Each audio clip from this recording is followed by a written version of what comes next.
There's always time to talk. There's always time to set aside to talk to the person that you're with about how you're feeling and what's going on in your relationship that you're in. If you're feeling some type of way, then you need to address it. And some of you are having a hard time talking to the person that you're with because they feel like they keep answering the same questions over and over. And that's a red flag. If the person you're with should never get tired of explaining to you how they feel about you, if they love you, where's your relationship going? These are normal questions that you should be having with the person you're with. Now, for any reason, if it continues and they give you a hard time, this works for men, women, if you're gay, straight, married, it does not matter. Roles can always be reversed when you're watching my show. I am Angela Speranza. I am the love coach of Rochester and all over the world. And I just wanted you to know that it should never be a problem to talk to the person you're with, who you're waking up with, who you're going to bed with at night, who you're getting up with on the weekends. Whatever your situation is, if you are in a relationship, it should never ever be a problem, okay? It should always be the same response, or one response, or a smile, or a hug, a kiss, anything to make you feel comfortable. And if this person you're with is not making you feel that way, then there's a problem there, and you need to continue to express that to them. Now, when you have this conversation, now this is for the people that wrote in. If they give you a problem and they don't want to answer it, and they go, geez, this question again, I already answered it. I already give you the same responses. You should already know how I feel. I love you. No, none of those are good enough. You need to look the person in the eye and say, look, I love you. Do you love me? And there's going to be a pause. And you let that person know, I want to know if you love me. It is okay to ask that question. It is never a problem, and it should never be a problem. It is okay to ask the person you're with, what are we doing? Where do you see yourself in the next 5 years or the next 10 years? Those are all questions that you need to talk about. Now, if they get mad at you for asking those questions, then you have your answer, okay? They might say it in one breath, and you will know where you stand with that person. Now, there's a couple other things that I want to talk to you about. It is so beautiful, everyone, in Rochester, New York. It is 6:02 p.m. I hope you all are doing good. And for the ones that wrote into me, this is all for you tonight. I'm answering all these questions for you. And if this doesn't apply to you, don't leave a comment, because we don't care, and you're just going to get blocked.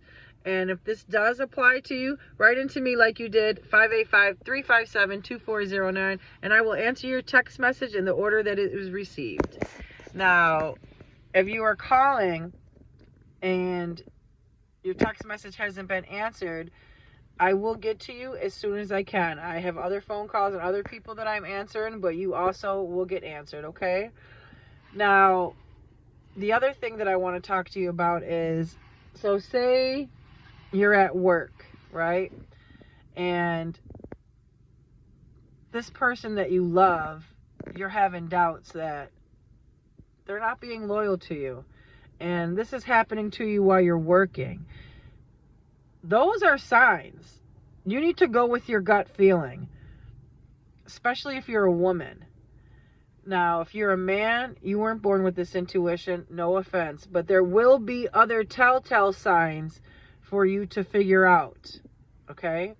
If you want to know what those are, write into me, 585-357-2409, and I will let you know the telltale sign, what your woman's doing, and if she is cheating on you. I have no problem telling you that.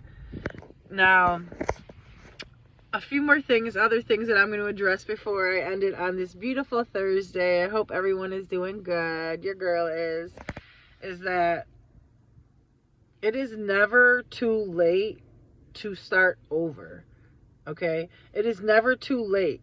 Fresh is always best. Remember that. Now, let's say you are trying to move on, and all of a sudden your ex comes back in the picture. They have like this weird sense of energy that you're moving on, that you're with somebody else. And that's how it usually happens. Now, it is up to you to respond. Say if you're moved on and you're talking to somebody and you're happy, and all of a sudden you keep getting text messages and phone calls from different numbers, and you know who it is, and it's your ex, and they're leaving voicemails.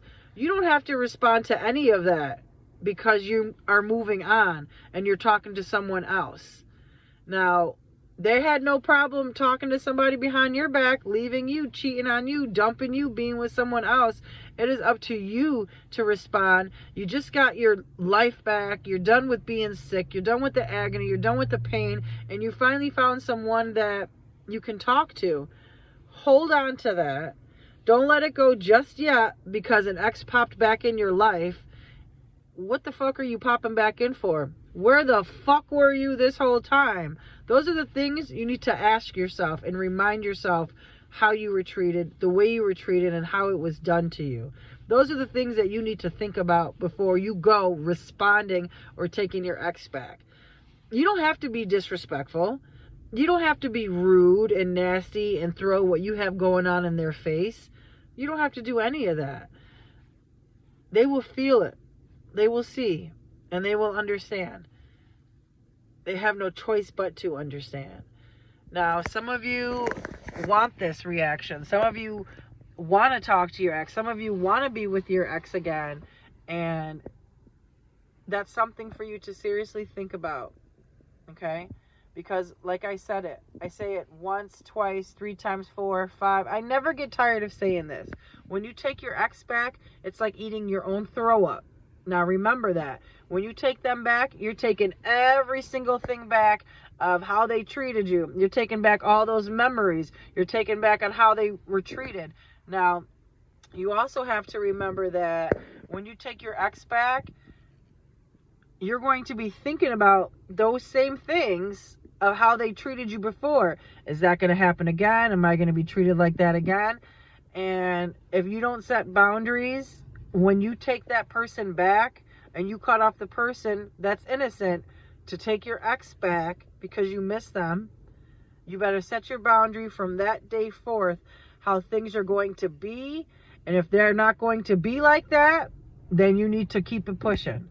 Okay? I am Angela Speranza. I am the love coach of Rochester and all over the world. And I just wanted to talk about a few things with you before I ended this, because I'm going to go enjoy my Thursday night, everyone. And I want you all to do the same. Write into me like you are. 585-357-2409. And I will answer your questions live just like I am right now. Have a good night.